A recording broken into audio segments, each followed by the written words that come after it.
So I'm here today with Dr. Devin Jopp, who's CEO of the Workgroup for Electronic Data Interchange, and we are going to talk about CEO transitions. Devin, you've been CEO of Weedy for 10 months now. How do you step into the shoes of a long-tenured, well-respected CEO? Well, I was very fortunate. I got to step in from a CEO that had been here for many years and had done a fantastic job. And he actually stayed on for several months while I stepped in. And so part of it was I came in, and the first thing you have to do is listen. And so I listened to him, asked lots of questions about his experiences and what he knew, talked to my board members to make sure I understood not only what was written on paper from a strategic planning process, but also trying to get in their minds to understand what are those key issues, what are those challenges that they saw. So those are kind of the listening posts that you do, and then also talking to your members. Just picking up the phone and randomly calling members, calling your new members, making sure that you know, again, what are their key issues, what are their challenges, what are the things that they need to be faced with. As you go through that process, you're beginning to also set the stage for what's going to happen next. Looking at your upcoming plans, what do I need to be doing in my first 30, 60, 90 days? Short-term wins, because that's what your board's going to be looking at you initially, is to see what are you going to be able to accomplish. So as you move from listening to setting that initial plan, if you are lucky enough to have somebody there with you, they're still taking some of the bullets and slings. It's a great opportunity for you to be planning ahead also and trying to make sure that when that person steps down and you step up, that then all of a sudden you have an opportunity to really hit the ground running. And so we did that, for example, with a marketing plan. We had a marketing plan already in place, ready to go, and so by the time our CEO, the former CEO, stepped down and I stepped up and assumed that position, it was a great opportunity just to really get rolling. So those are kind of the recommendations. Devin, what about the staff? They're often very nervous. New CEO, what's going to happen? What's going to happen to my job? How do you handle that? Well, I think a lot of it is, again, talking to staff early on.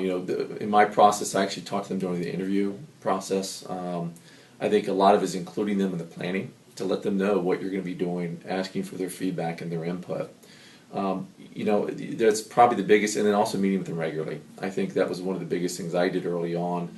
I will admit I still lost some staff, but I was able to retain some too. And so I think a lot of it is a combination of inclusion and making sure that you're not making decisions with your door closed, but that there is an opportunity for them to somehow get engaged.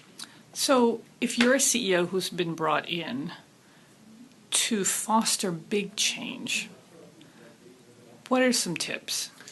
Well, a couple things. One is, you don't want to be perceived as taking action too early. And the other one is you don't want to be too late. And so there's a middle ground where you've got to be able to strike when the iron's hot.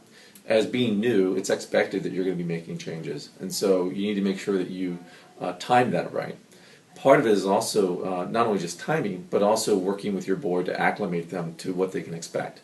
Coming up with plans or what you need to do or what you need to accomplish and get them to see the big picture and what you're trying to do so that when you come back and have to make a tough decision or a new call on something they've never done, you've already gotten their minds around the fact that it's going to be different. I think one of the biggest mistakes a lot of CEOs make is they come in and they immediately in their first week or 2 weeks want to make a quick change. But there's an easing out of the old CEO and an easing into the new CEO that does have to happen, but it has to happen briskly, and so it requires a CEO to really be able to have that ability to talk, work with people, get them to understand, and get that group vision and buy-in. So as leaders, part of our responsibility is coming up with a professional development plan for our staff. What's the professional development plan for a CEO? Well, it's one of the biggest challenges, and frankly, I've faced it myself, which is how much time do you spend in the trench really doing the work and being able of day-to-day fires that need to be put out versus getting your head up and really participating in industry events and being able to get out learning new things, or as I like to call it, sometimes just soak time, where you go and you just need to put yourself in neutral for a minute and try to figure out what do I need to be doing and thinking that creativity, because that's part of being a CEO is that creative ability to be able to think about things differently. So I think it's a combination of being able to make that time for yourself, being able to engage in other industry events, and almost creating a plan for your own personal development that says, here's the things I want to accomplish for myself, my own personal goals. Being CEO, just because your responsibility for the organization doesn't mean that you don't have responsibility for yourself and for your own growth. Well, great advice. Devin, thanks so much, and good luck to you. Thank you very much.